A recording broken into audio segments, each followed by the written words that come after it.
Alors pourquoi ne vivons-nous pas, ne traversons-nous pas une crise écologique? Tout simplement parce que ce qu'on entend par crise, c'est une espèce de moment charnière, relativement court.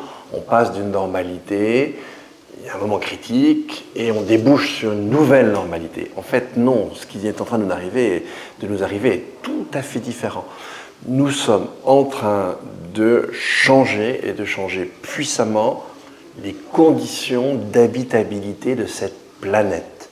Et ça, c'est définitif. C'est pour les milliers, et si on parle du vivant, même les millions d'années qui viennent.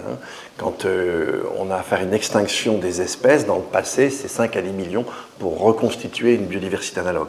Alors, c'est très simple. Prenons un exemple. Une étude qui était parue il y a 2 ans. Si on avait une élévation moyenne de la température qui approchait les 4 degrés, 3,7, ce qui est en fait un peu sur les rails d'une certaine manière, si on ne réagit pas très fortement, eh bien, on pourrait, dans l'est de la France, donc la Belgique aussi, avoir des maxima de température l'été qui restent 50 à 55. Vous imaginez bien que ça n'a plus rien à voir avec le climat d'aujourd'hui. En plus, entre 40 et 45, toutes les plantes cessent leur photosynthèse et les céréales sont beaucoup plus sensibles. Dès qu'on monte dans les 30, elles ferment leurs stomates.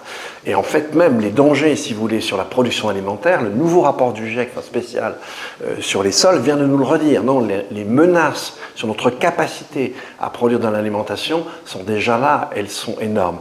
Et puis, si on regarde du côté des régions plus chaudes, toujours avec la même élévation de la température moyenne, eh bien, ça saturerait les capacités de régulation thermique du corps humain. En fait, on aurait de la difficulté à transpirer et on mourrait d'étouffement. Vous voyez, quand on parle de modifier les conditions d'habitabilité de la Terre, ça va très loin. Et je n'ai parlé que du climat, je n'ai pas parlé même de l'effondrement du vivant entre nous. Donc c'est bien ça l'enjeu aujourd'hui. Et on a encore la possibilité, non pas d'empêcher ces modifications, mais de les maintenir à un seuil plus bas. Et ça, il faut absolument tout faire pour y parvenir. En fait, depuis le début, depuis la création du GIEC en 88, les différents rapports qu'il nous a remis avaient toujours pour cible l'élévation de la température à la fin du siècle. C'est systématiquement ça. On disait 1 degré, 2 degrés, plus de 2 degrés, etc. Et en fait, pour nous autres, simples citoyens, tout le monde, en fait, on imaginait que les difficultés, on allait les connaître et les ressentir à la fin du siècle, puisque la cible qui nous était donnée était toujours une cible en fin de siècle. Et puis, avec son dernier rapport spécial, celui d'octobre 2018, et qui concerne la cible des 1,5 ou 2 degrés, le GIEC nous apprend, et en fait, que là où on pensait avoir beaucoup de temps, où il était question de fin de siècle, non, que le changement, c'était aujourd'hui.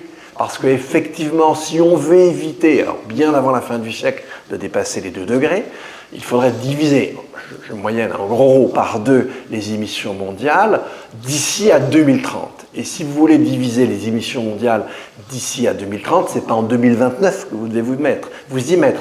Il faudrait qu'en 2020, l'an prochain, on stabilise la consommation, les émissions mondiales, et puis ensuite 2021, 2022, 2023, en gros qu'on descend de 4% en moyenne chaque année. Donc ça veut dire qu'il faut agir tout de suite pour éviter déjà en 2030, mais là c'est peut-être un peu difficile, les 5 degrés, mais les 1,5 degrés, mais même entre 2040 et 2060, de dépasser les 2 degrés. Encore une fois, on pensait en temps, si vous voulez, très long, on pensait qu'on avait un grand délai devant nous. En fait, on a un délai très court et pour une échéance dangereuse qui elle-même s'est rapprochée. En touchant le temps long, on le touche dans le temps court de l'action.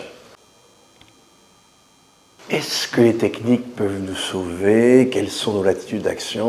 C'est évidemment les questions que l'on doit se poser. Mais quand on dit les techniques vont nous sauver comme ça, en général, j'ai bien peur que ce soit la grande illusion occidentale.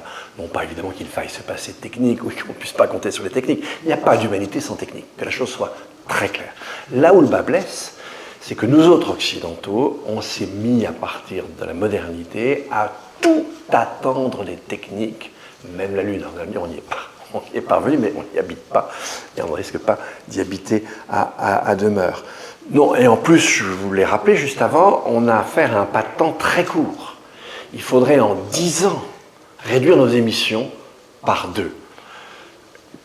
la durée d'un champ d'éoliennes, c'est 20 à 25 ans. Un barrage, c'est plus d'un siècle. Une centrale nucléaire, c'est entre 40 et 60 ans. Donc là, les techniques de production énergétique, elles sont sur le long cours. Et puis si vous regardez les petits convertisseurs d'énergie, là, on pourrait peut-être changer plus rapidement. Mais en fait, ça veut quand même dire qu'au bout du compte, c'est quand même en changeant nos comportements qu'on peut atteindre cet objectif. Les techniques, c'est en quelque sorte à plus long terme. Et puis maintenant, il y a une réflexion plus de fond sur les techniques. Les techniques, ce sont des intermédiaires. Ne font jamais que, parfois même, ne font que déplacer les problèmes, mais de manière générale, une technique, ça permet de créer des objets nouveaux, des services nouveaux. C'est autant de ressources qu'on va consommer. Ça nous permet de produire un bien ou un service avec moins de ressources. Du coup, on en baisse l'accès sur le marché. Et en fait, effectivement, par unité, on consomme moins de ressources, mais comme il y a beaucoup plus d'acheteurs, au bout du compte, on consomme encore plus de ressources. Ensuite, on s'est dit, mais oui, avec certaines techniques, on peut se substituer à des mécanismes naturels. On l'a fait avec le procédé Haber-Bosch, quand on a appris à synthétiser l'azote de l'air. Mais vous l'avez vu, c'est la première et la plus gravement franchie des limites planétaires. Nous autres humains, avec nos techniques, on joue sur un petit espace dans le système Terre, et du coup, parfois, on en déplace d'autres sans même savoir, on en déplace d'autres sans même savoir ce qu'on va faire. Donc non, arrêtons de rêver. Nos techniques sont finies, elles nous permettent des résultats finis, parfois intéressants, mais de toute façon finis, et parfois, on découvre des surprises pas très bonnes après. Donc non, tout ne se joue pas avec les techniques, même encore une fois, je le répète, s'il n'y a pas d'humanité sans technique.